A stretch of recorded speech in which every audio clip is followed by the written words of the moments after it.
Every story begins somewhere, sometimes with a goodbye, sometimes with a letter never sent, and sometimes with the courage to come home again. Tonight, we'll walk along the quiet shores of Maine, where time stood still for two souls who once promised forever, and discover what love becomes when years are past. But the heart never truly forgets. You're watching Lifetone Stories, a channel born from the belief that real stories have the power to heal.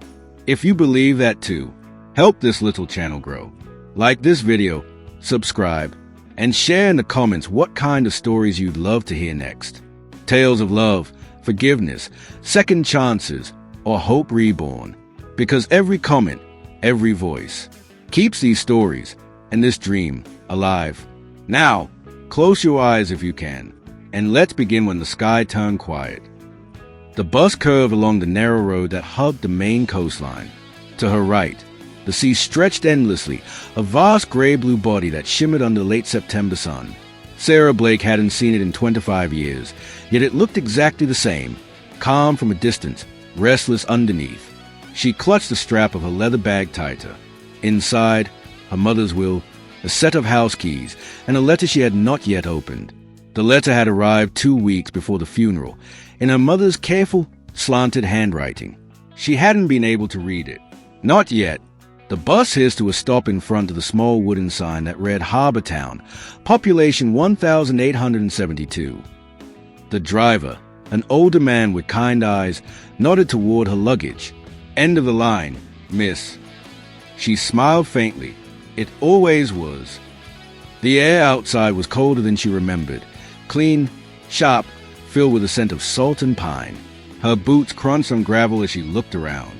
The harbor was still there, dotted with fishing boats that looked too small for the horizon they faced. And across the street, the bookstore, Harbor Books, stories for sailors and dreamers. The same crooked sign, the same blue paint that refused to fade. She hadn't meant to stop, but her feet did what her heart remembered. She stepped toward it, her pulse a quiet drum of memory. Inside, the bell above the door chimed softly, and the smell of old paper and coffee filled the air. Shelves stood like old friends, familiar, slightly worn, proud in their simplicity. And behind the counter, a man with silver hair, glasses perched on the edge of his nose, reading a book. He didn't look up immediately, but when he did, time folded in on itself. Sarah, he said. Her name, after all these years, still sounded like a promise. The house on Birch Lane was small and quiet, tucked between two tall pines that bowed with the coastal wind. When Sarah unlocked the front door, a sigh of dust and memory escaped from inside. The air smelled of old wood, lavender, and something faintly sweet, her mother's favorite candle, perhaps long since burned away. She left her bag by the door and walked through the rooms, each one holding a fragment of her childhood. The kitchen windows still faced a garden, where wildflowers had taken over the once tidy rows of daisies. The living room held the same wooden clock that chimed every hour, still ticking faithfully. And on the mantel, a photograph, her mother smiling in the sunlight, holding a cup of tea. Next to it, another frame, face down. Sarah hesitated before picking it up. Her heart stuttered when she saw it. A photograph of her and Daniel, both 20, standing in front of the bookstore. He had his arm around her, and she was laughing, her hair caught in the wind. On the back, written in her mother's handwriting, for when the sky turned quiet again. She pressed the photo to her chest, her eyes blurring. She hadn't realized she'd been holding her breath until it came out in a shaky sigh. That night, she sat by the window, watching the sea. The wind rattled softly against the glass, and the lighthouse far down the coast flickered in the distance like a heartbeat. The house was silent, but not empty. It felt like it was waiting for something, maybe for her. The next morning, Sarah walked back to Harbor Street. The town looked smaller now, or maybe she had just grown beyond its edges. The fishermen were unloading their catch, their voices rough but kind. The bakery still smelled of cinnamon and coffee. When she reached the bookstore, the bell chimed again. Daniel looked up from a stack of papers. I thought I was dreaming yesterday, he said quietly. You weren't. He smiled faintly, setting his glasses aside. You look exactly the same. She laughed softly. That's a lie. Then a kind one, he replied. The silence between them wasn't uncomfortable. It was heavy with everything that hadn't been said. The years between them filled the space like a quiet tide, slow and certain. She walked along the aisles, running her fingers along the spines of the books. Every corner of that shop was a memory. The poetry section, where he first kissed her. The back table, where they planned their future, one they never had. "Do you still write?" he asked suddenly. "Not really. I stopped when..." She paused. "When life got too real." He nodded, understanding without asking. When she left, she turned at the door. "You kept the sign," she said. "I kept everything," he answered softly. Back at the house that evening, Sarah finally opened the envelope her mother had left her. The paper was thin and smelled faintly of a perfume. "My dear Sarah, if you're reading this, it means you've come home. I always knew you would, even if you didn't. You were born by the sea, and the sea always calls its own back. Don't fight it, or yourself. I know the years have taken things from you, but they've also given you what you need to begin again. Forgive the sky. Sarah, it never stopped holding the light. Love always. Mom." Tears fell silently onto the paper. Her mother had always believed in signs, in fate, in love that found its way home. Sarah had spent years running from that kind of faith. Now, sitting in the house that smelled of lavender and sea salt, she began to wonder if maybe her mother had been right. It rained the next morning, a soft, steady rain that turned the streets into mirrors. Sarah pulled on her coat and walked toward the harbor anyway. The bench where she and Daniel had once spent entire afternoons was still there, its paint faded, their initials faintly carved into the wood. She sat down and closed her eyes. The ocean was louder today, its waves breaking with rhythm, as if speaking in a language only hearts could hear. "Mind if I join you?" She opened her eyes. Daniel stood beside her, holding 2 paper cups of coffee. "I didn't think you'd come out in the rain," she said. He shrugged. "Old habits." They sat in silence for a while, sipping coffee, watching the tide. He finally spoke.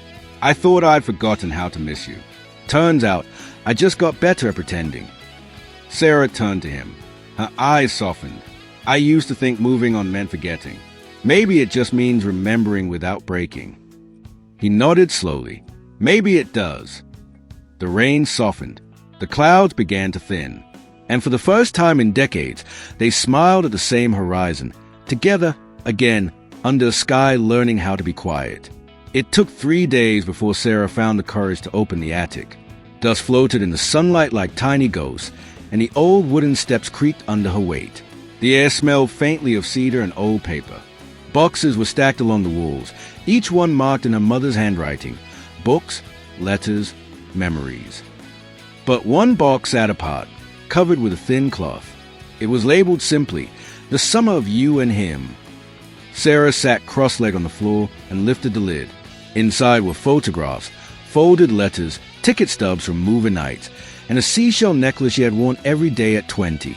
At the bottom, a single photograph stopped her breath. It was Daniel, standing in front of Harbor Books with a hand-painted sign that read, "Love waits where we left it." The handwriting was hers. She remembered painting it one evening, laughing as Daniel teased her for misspelling waits. They had planned to hang it in their first apartment, the one they never moved into. She pressed the photo against her chest. "You kept everything," she whispered. Outside, thunder murmured far away, a storm rolling in from the sea. The same kind of storm that had once changed everything. And as lightning flashed faintly through the attic window, Sarah knew what she had to do. She reached for her coat. By the time she reached the lighthouse, the wind had grown fierce. The path was slick with rain, and waves crashed violently against the rocks. At the top of the hill, the light spun in slow, steady circles, cutting through rain like fay through fay. Daniel stood at the door, rain soaking through his sweater. He smiled when he saw her, though his eyes held 1,000 unsaid words. "You always did pick the worst nights to visit," he said. "And you always waited anyway," she replied. Inside, the air was damp and warm. The light rotated overhead, casting rhythmic shadows across their faces. They stood close, the storm howling outside, silence roaring between them. "You left without saying goodbye," he said finally. "I was scared," she admitted. "Not of leaving, of staying." Daniel nodded, jaw tight. You wanted the world. I wanted you. I didn't know how to give you both. She looked at him. Maybe we just needed time. 25 years, he said with a wry smile. Maybe that's what it took. Thunder cracked. The whole tower shook, but neither of them moved. Then, as if drawn by something older than time, Daniel reached out and brushed a strand of hair from her face. Her heart stilled. The lightning lit them both in white for a single moment, like the universe remembering. And when the thunder rolled again, his hand found hers. Neither let go. When Sarah woke, the storm had passed. The world outside the lighthouse was washed clean. The air smelled of seaweed and salt, and the light was golden, new. Daniel was already up, standing by the window with 2 mugs of coffee. He handed her one wordlessly. She took it, her fingers brushing his. Do you always wake this early? He smiled softly. Only when there's something worth waking up for. They sat in silence, listening to the ocean breathe. It was different now, calmer, like it too had forgiven the night. After a while, she said quietly, You still read poetry? He nodded. Every day. Keeps me honest. Do you still believe in happy endings? He turned to her, eyes kind but serious. Not really. I believe in peaceful ones. Outside, gulls circled lazily over cliffs, their cries faint and free. Sarah felt something inside her loosen, a quiet acceptance, a healing. She wasn't sure what came next, but for the first time in years, she wasn't afraid to find out. That afternoon, they went to the Lighthouse Cafe, the same one they used to visit after long walks by the harbor. The waitress, a woman with laugh lines and silver hair, recognized Daniel immediately. Well, look who finally brought company again, she teased. Daniel chuckled. It's been a while. Sarah smiled. You must have the world's best memory. Not really, the waitress said. Just a soft spot for people who sit alone too long. They ordered coffee and blueberry pie, and for the first time, they laughed without hesitation. Daniel told her about the bookstore, how he almost sold it once, how he couldn't bring himself to let it go. She told him about her years in Boston, the teaching, the loneliness, the noise that never filled the quiet. When they finished eating, he said, It's strange. We used to dream of traveling everywhere. And now here we are, right back where we started. Sarah nodded. Maybe this was the only place we ever really belonged. He reached across the table, just lightly, and covered her hand with his. The cafe door chimed as the wind came through, bringing in the smell of the sea. For a second, it felt like the world itself was holding its breath, watching, waiting. A week later, the town's annual harvest festival lit up Harbor Street. Paper lanterns swayed in the evening wind. Music spilled from the small stage, and the air smelled of cider and roasted corn. Sarah walked through the crowd beside Daniel, their shoulders brushing as they passed familiar faces. Children darted between booths, their laughter carrying across the square. At one stall, a young photographer offered to take portraits for charity. Sarah hesitated, but Daniel nudged her gently, for old time's sake. They stood together under the warm string lights as the camera clicked. The flash was soft, the moment quieter than the noise around them. When the photo printed, Sarah laughed. You blinked, she said. Still can't get it right, he replied. She slipped the photo into her coat pocket, next to her mother's letter. Later, as they walked home, the wind turned cool and the lanterns glowed brighter against the deepening sky. They stopped by the harbor, the water shimmering under moonlight. Daniel said, Do you think the heart remembers where it left things? Sarah looked at him, her voice barely a whisper. It never forgets. It just waits for us to listen again. And when he smiled, the sky above them turned quiet, calm, infinite, forgiving. The morning was pale and still when Daniel found the box. He had been cleaning a shelf behind the bookstore counter, moving old paperbacks and forgotten journals, when his hand brushed against it, a small wooden box, worn smooth with time. Inside were letters, all sealed, all addressed to Sarah Blake, postmarked but never sent. The first was dated October 3rd, 2000. He remembered that week, the one when he almost drove to Boston to find her but didn't. He opened it slowly. The ink was faded, but his handwriting hadn't changed. Sarah, I still see you everywhere. in the way the waves fold, in the bookstore bell, in every book I can't finish. I thought time would heal this, but time only teaches you how to live with an ache. He read them all. Letters written in winter, in spring, on quiet birthdays and lonely Christmases. He had poured his life into those envelopes, and somehow she had never seen any of it. When Sarah walked in that afternoon, he was still sitting on the floor surrounded by open envelopes. She stopped in the doorway. "Daniel, what are those?" He looked up, eyes glossy but calm. "Letters I never sent." She kneeled beside him. "Why didn't you?" "Because I thought you'd moved on, and because maybe I wanted you to wonder." She reached for one, fingers trembling. The date read April 12th, 2012. "You once told me that home isn't a place, it's a person." I didn't understand then. I do now. A tear rolled down her cheek. "You waited this long." Daniel smiled softly. "I guess I never stopped waiting." 2 days later, a sleek silver car pulled up outside the old house on Birch Lane. Sarah recognized it instantly, the same model her former colleague, Mark Donovan, had driven for years. He stepped out, his suit too formal for the sleepy coastal town. "Sarah," he called, waving. "I tried calling, but you never answer your phone anymore." She forced a polite smile. "Hi, Mark." He looked around, unimpressed by the chip paint and tangled garden. "So, this is where you grew up?" "This is where I learned who I was," she said. He smiled, the kind of smile that didn't quite reach the eyes. "Boston misses you. You know, we could still use you on the foundation project. Big donors. Big work." She shook her head. "I'm not sure that's where I belong anymore." His jaw tightened. "Is this about him? That bookstore guy you used to talk about?" Her voice softened, but it carried weight. "His name is Daniel." Mark sighed. "Sarah, you're a realist. Don't tell me you came all this way just to rewrite a chapter that's already finished." She looked at the sea shimmering behind him. "Some stories don't end, Mark. They just wait for the right page." Before he could respond, Daniel appeared at the gate, sleeves rolled, expression calm. "Afternoon," he said, voice steady. "Need help finding your way out?" Mark smirked. "I think I just did." As he drove away, Sarah turned to Daniel, half embarrassed, half grateful. "I'm sorry about that." Daniel shook his head. "Don't be. Some people measure life in miles. We measure it in moments." She smiled softly. "Then this one's a good one." That evening, they walked down to the old pier. It had changed. New boards, new lights, but the same rhythm beneath their feet.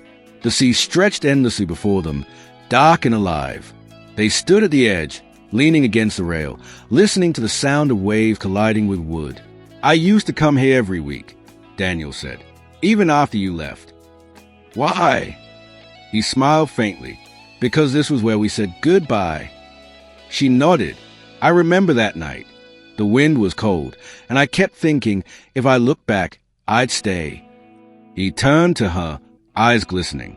"You didn't look back." "I couldn't," she whispered. "If I had, I'd never have left." The silence that followed was heavy but not painful. It was filled with what they finally understood, that love hadn't died. It had simply waited for them to grow into it. He took her hand, rough and warm, and placed it over his heart. "This never stopped," he said. She smiled through tears. "Neither did this." Above them, the lighthouse beam swept slowly across the water, a silent witness to their unfinished story. That night, the phone rang just before midnight. Sarah hesitated before answering. The voice on the other end was older, familiar, trembling with memory. "Is this Sarah Blake?" "Yes." "This is Evelyn Toner, your mother's friend from the old church." Sarah's breath caught. "Mrs. Turner, I remember you." "I found something," the woman said. "Your mother asked me to give it to you when the time felt right. I think now is that time." The next morning, Sarah drove to the woman's cottage near the edge of town. Evelyn handed her a sealed envelope with her mother's handwriting, "For my daughter, when she finds her way back." Inside was a note, short, simple, certain. "Sarah, I once told you that love is never wasted, even when it breaks." The man you loved was not your mistake. The mistake was thinking the world could give you what only your heart was meant to hold. If you find him again, let him see who you've become. And let yourself see who has always been. Mom. Sarah folded the letter carefully and closed her eyes. Outside, the wind moved through the trees, carrying the sound of waves. And for the first time, she didn't cry. She smiled. When she arrived at the bookstore later that day, Daniel was standing on a small ladder, adjusting a frame on the wall. "What's that?" she asked. He hesitated, then stepped aside. It was a painting, the harbor bathed in evening light. And standing on the pier, a woman with her back turned, her hair caught in the wind. "It's you," she said softly. He nodded. "I painted it the year you left. I didn't know how else to say goodbye." Sarah's eyes shimmered. "You never told me you painted." "I didn't before you," he said. "You made me see things worth keeping."